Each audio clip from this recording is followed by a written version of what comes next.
Our new song is available for pre-order at getcominghome.com. Check it out. Download iTunes to pre-order and support our work. NBC News reporting. This is from 6:50 p.m. today, Eastern Time. Ryan Routh, arrested near Trump's Florida golf course, is charged with attempted assassination, so it is formal. Previously, he'd only been charged with possession of a firearm by a convicted felon and possession of a firearm with an obliterated serial number. So the indictment, unsealed Tuesday, alleges that Ryan Wesley Routh, is it Routh? Ruth? I don't know. I like Routh. Routh did intentionally attempt to kill former president of the United States, Donald J. Trump, a major presidential candidate, when he was camped out near where Trump was golfing in West Palm Beach, Florida. It also added 2 other charges: possessing a firearm in furtherance of a crime of violence and assaulting a federal officer. Oh, that part we didn't know. Routh, whatever, had previously been charged with possession of a firearm by a felon. We read that part already. The case has been assigned to U.S. District Judge Eileen Cannon. Wow. That's really interesting. The Trump nominee who dismissed the criminal classified documents against the former president earlier this year. That is so interesting, okay? The indictment comes just one day after Trump issued a statement accusing the DOJ of downplaying the alleged assassination plot against him this month and suggesting state officials in Florida take over the case. Okay. So Bill Maher comes out on his show and he says it's not funny that they're trying to kill Trump. Eileen Cannon is assigned to the case. A Trump nominee who dismissed the classified documents case is now overseeing the guy who tried to kill Trump. Trump says that the DOJ is downplaying this. Is there something going on where Trump is winning? Is the DOJ getting scared that Donald Trump winning is bad for the bad actors? So they're trying, like, are there people in the DOJ who are saying, look, Trump's going to win and we all know it. We better start treating him nice? Wow, that's a tough one. I'd look at it this way. The remarkable thing to me is Trump's reaction to these 2 assassination attempts, which is downright classic and unique to him. And it's hard to think of anyone else who would react this way to either one. I mean, with the second assassination, of course, he's annoyed that he's interrupted in his golf game. He was about to make an amazing shot. Then he posts on social media 0 for 2, so he's kind of keeping score. That was good. Right? I mean, Wow. Think about that. And the first assassination attempt, it got me to look. I remember reading a passage in Aristotle, of all people, long time ago, on the issue of courage. And I went back and looked at it because Aristotle discusses whether courage is a matter of being without fear. And Aristotle says, no, that's actually not what courage is. Because the reckless man is without fear. If some guy goes to a precipice, is ready to jump off, he doesn't know if there are rocks below, that guy is fearless. He's an idiot. So Aristotle goes, there's the reckless man on one hand, and then there's the coward on the other extreme. The courageous man is in the middle. He has fear. He doesn't overcome it. But he also knows what he's going up against and what he's going for, and he's willing to take the risk. So this, I think, is Trump. And we see it not just with the assassination attempts. We see it also, by the way, in the way he has handled these criminal charges. Because I think you guys all know that if any other Republican was facing 3 criminal charges, they would have fled the field. Yeah. I think that's great because I've heard very similar. Courage requires fear. Courage is overcoming that fear in front of you and doing what has to be done. It's doing what must be done despite your fear. Exactly. And of course, Aristotle has the famous doctrine of the mean. The virtue is always in the middle of 2 extremes. So recklessness on the one hand, timidity or cowardice on the other. But there's also a confidence or an arrogance that could be applied to this as well. I mean, it may not be that you're reckless. It could be that, I got to be honest, I don't know if Trump fits perfectly into that paradigm. I think Trump is just so sure of himself. He's not afraid. He's not reckless. He knows what he's doing, but he also doesn't have fear because he's sure. You know what I mean? Yeah. And to be honest, Trump is one of the few people I've seen who has aggressively defended his own egotism. Mm-hmm. Trump says that egotism one of the best things to watch him do. Right? I mean, he says that egotism is not a vice, it's a virtue. Now, he says it's a virtue because egotism is required to do great things. I personally have a different view of his egotism, and I discussed this a little bit in my book on Trump. His egotism is his own personal wall.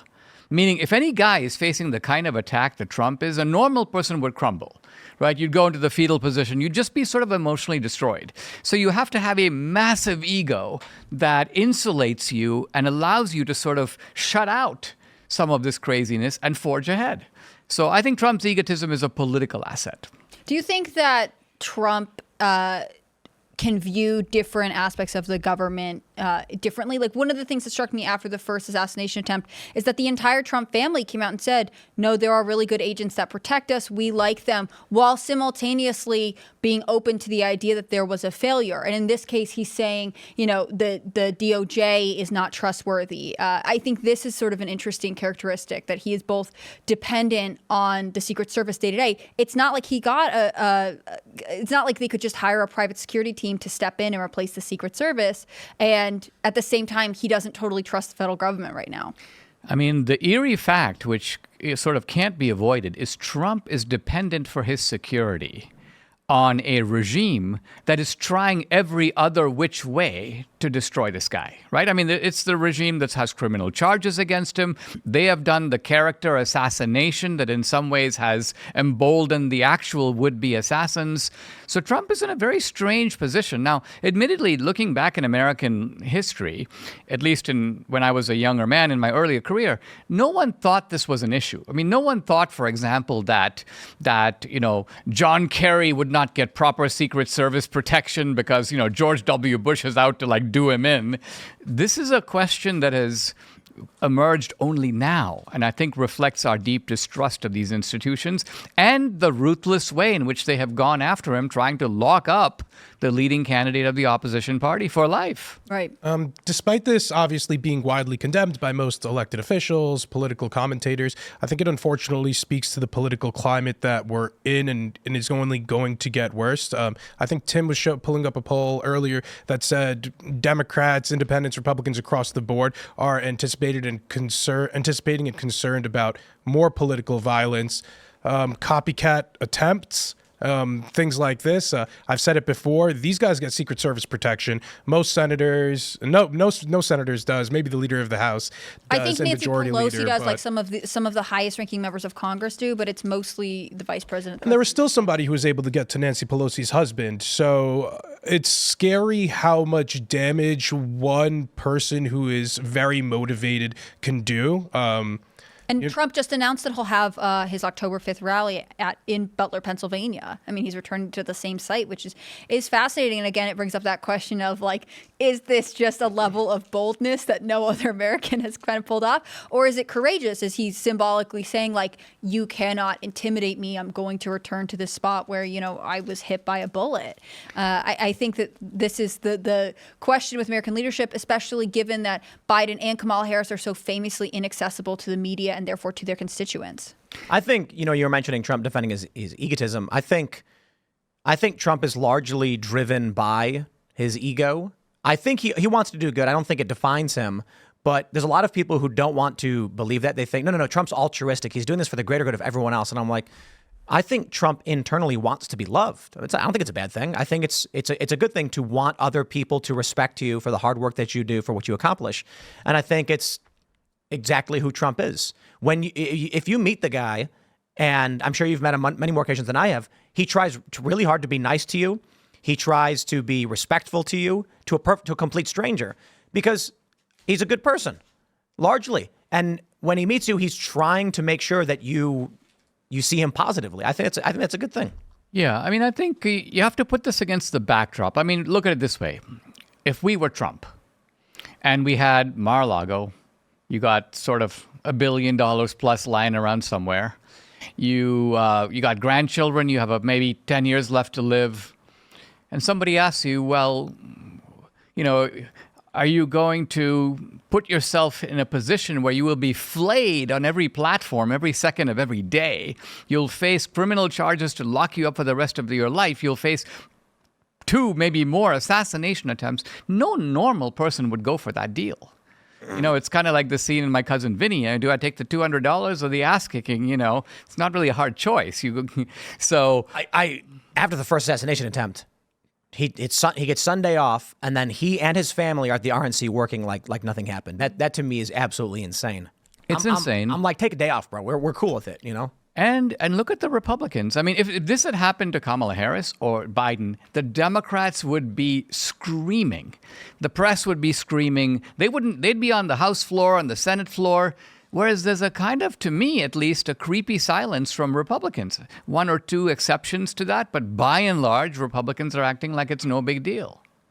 Or they're letting the mainstream media dictate it. I mean, I think that's so much the difference between Democrats and Republicans right now, which is in part because I think there is a stronger relationship between mainstream media outlets and Democratic politicians, right? They have the ear, and the ear wants to hear what they have to say, so to speak.